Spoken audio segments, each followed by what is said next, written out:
I've been having a lot of fun creating YouTube videos, but I feel like I'm missing something. When I first started out, I knew there was one niche that, if given the opportunity, I could talk about forever and never get burnt out.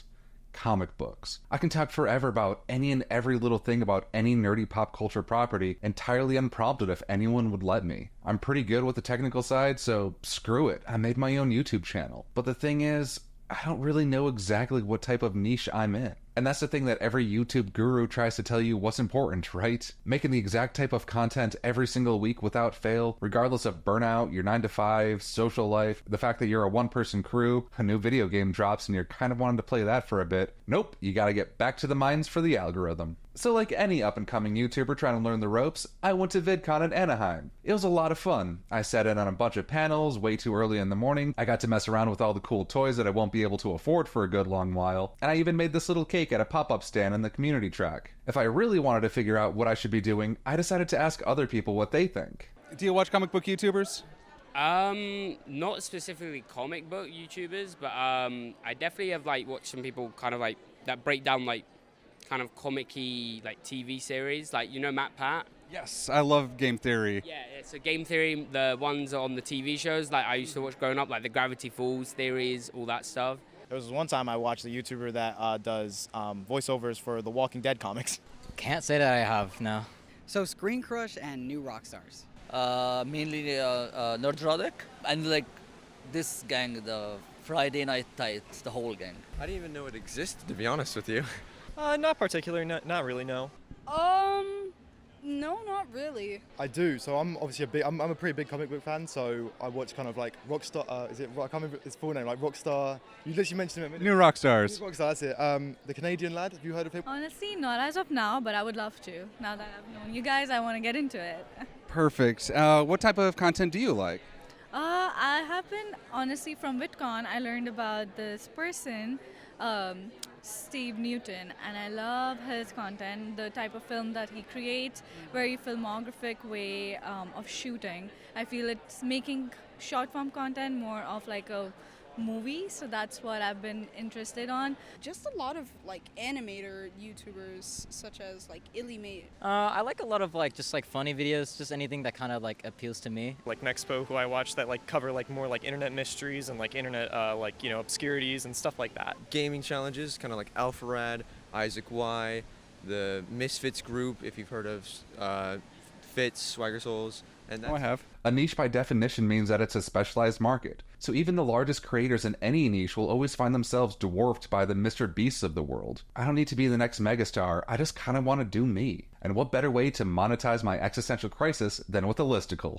So let's get into it. Returning viewers would more than likely look at my channel and probably figure that I'm probably a comic book and superhero media video essayist. Which is fair, that's probably who I think I emulate the most. Hell, I openly admit that much of my format of talking over a green screen has a lot to do with Comic Drake's presentation over the last 3 or so years. I mean, I also mainly lift from NerdSync, Blurred Without Fear, Troyo Boyo 17, Godzilla Mendoza, For Every Kind of Geek, Casually Comics, and you can even argue that this very video is inspired by Panel to Pixel's very own video about other content creators. Some of those names also do appear in that video, except I'd also like to add that I also look up to Vinocious, Cosmonaut Variety Hour, and Anthony Gramuglia. But making some weird Frankenstein's monster from other artists' work to create something new is how good art is made, right? How does the old saying go? Good artists copy, great artists obsess over their thing being too similar to someone else's, and I would rather just axe the entire project because someone else just dropped a banger, yet it's too similar to the one that they're currently working on, and now they have to quickly pivot to something else. Something like that, right? The process of making a comic book media essay is enjoyable to me. Typically, I look around on what's going on in the comic book space, remember some weird obscure thing from a comic I read a while ago, and I try to formulate a point to make an entire video around that thing. Like, I got to share my love of the X-Men when X-Men 97 dropped, and that time period was good for my channel. Even dropping shorts helped with the creative burnout, because instead of working on an entire video for a week, I could take an afternoon to say one thing in just 60 seconds.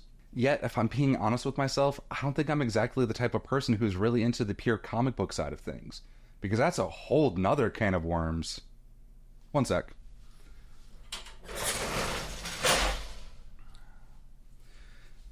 These types of comic book YouTubers generally focus less on the adaptations and more on the comic books themselves. To bridge the gap, there's also a good number of video essayists with the comic book medium itself. like Comic Tropes or Matt with 4Ts. I find it funny that we started our channel at the exact same month, and that dude is already leagues above me.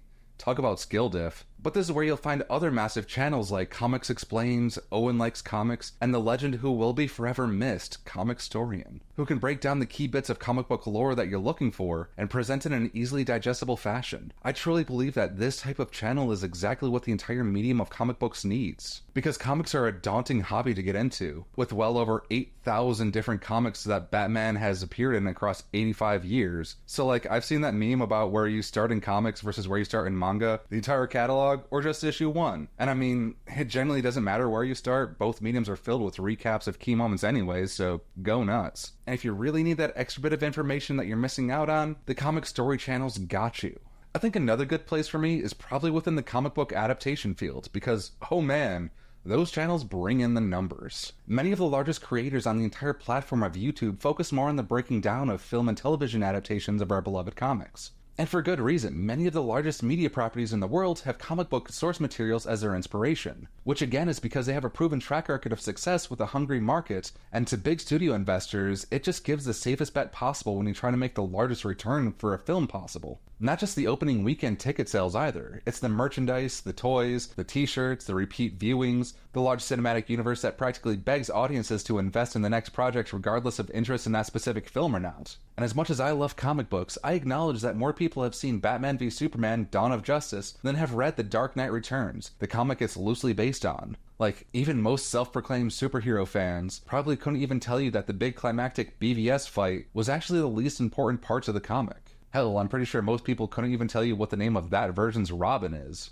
It's not even just the new rock stars of the world. It's a huge part of what makes film theory so popular as a MatPat creation when they talk about the most popular films, which is almost always Disney films or superhero films. Or Rick and Morty. They had a lot of Rick and Morty videos before that show kind of faded out of the zeitgeist. Quick aside, there's also another smaller superhero breakdown channel by the name of A Bit of Everything that I stumbled on one day about a year and a half ago, and I started watching all of his MCU timeline videos. He was still relatively small, but his videos had this charm, you know? And then his channel blew up after a banger of his all Disney Plus changes to Marvel stuff after release, and it was just one of those, damn, anyone can make it moments for me. And that inspired me to make my channel. So like, I can plug all the major creators that are already on everyone's subscription tab anyways, and it's important to let all the big creators know what they mean to me. But it's also to let all the up-and-coming creators like A Bit of Everything know that their awesome work is what makes me want to make my videos better. And that's exactly what the breakdown channels give the general public. They're like that friend who has all the in-depth details of the comics and can explain in a quick, concise manner so that everyone can feel in the know without having to dedicate a large portion of their free time reading comic books or watching other nerdy media to understand other versions of nerdy media. And what better way to truly feel like you're in the know than with all the Easter egg channels that go over the plethora of details that were overlooked by most people, except for the most eagle-eyed viewer. Kind of like how when Screen Crush cuts to a shot of Doug, it's always the exact same shot every single time. Well, I mean, having an animal on set every single time would probably be a hassle, and at this point, Screen Crush is a large production with a team and everything. Oh, I'm not saying it's a bad thing, just a thing when you notice it, you can't unnotice it. Huh, good observation. High five, Dexter. Anyways, yes, Easter eggs are genuinely one of the easiest ways for filmmakers to show their love and understanding of the source material into their work. These can range from Spider-Man Far From Home, like how John Watts and the rest of the production team always cited the issues used in a given sequence with the clever use of license plates, or they can be the tiniest little seeds of what's coming down the line later on. The entire culture of Easter egg spotting is ultimately a positive one for the fanbase. Sure, there are genuine problems when people try to hype up non-existent or unintended details and blow them out of proportion, like when we all believed Mephisto was going to show up in WandaVision. Even that example is still on the lighter side. It gets even worse when people were convinced that Tom Cruise was going to be Iron Man in Multiverse of Madness, and became actually outraged when the film didn't live up to its inflated, imagined scale. But that's the difference between the channels that earned our trust and the ones that flat out clickbait, like the ones that would have you believe that literally every other villain from Marvel Comics was going to show up in Avengers Endgame, or that this actor is now assigned to appear in this film, complete with a terrible AI-generated thumbnail and no reliable sources cited, or the fact that I couldn't tell you how many times I've looked up a trailer and it ended up being spliced together from an actor's other works, which makes it seem more convincing enough to trick the audience. Like, sure, I will give these guys credit that when they splice all this footage together, that does take some art and a lot of understanding of that actor's career, but I'm also too cynical to fall for a trailer put out by someone other than the studio's official YouTube channel. Just like how I'm sure you're smart enough to figure it out too.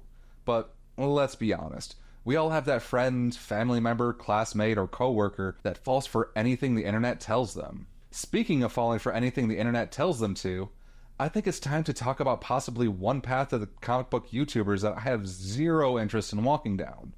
The comic book commentary channels.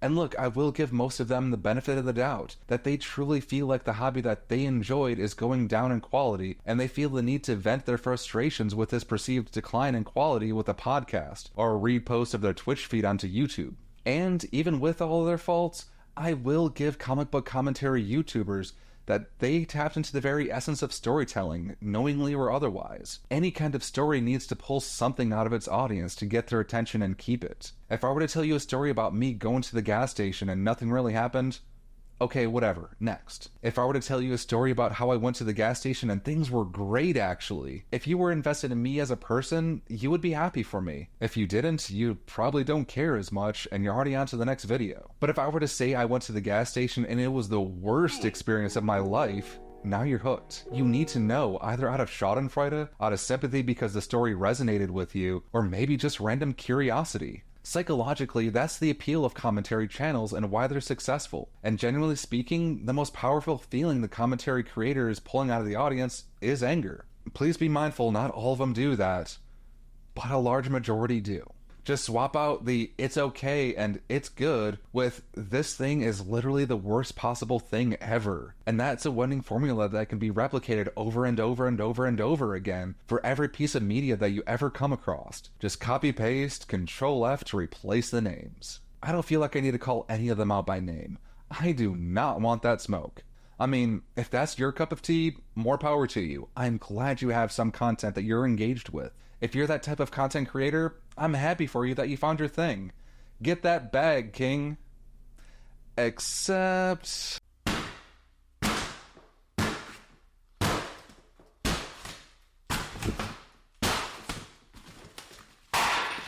how do any of you not get tired making the exact same video over and over and over again?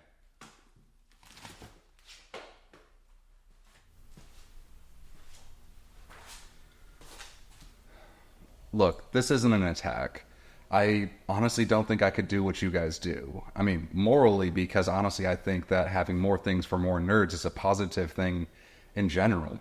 And ethically, I don't think I could lie to anyone and say that things aren't good when they actually are. Like, I mean, don't get me wrong. Like, there's a lot of things in nerd culture that isn't perfect, especially when it's made by a corporation to push out things to make as much money as possible. And I still find joy in a lot of it. But I don't think I can make videos day in and day out saying, you need to be upset about this, you need to be upset about that. When honestly, I've got better things to worry about. I've got other things to be actually upset about. I have other things I'd rather spend my time and things to celebrate nerd culture, not to just be angry about it all the time. Now, where was I? Right, my own mental breakdown.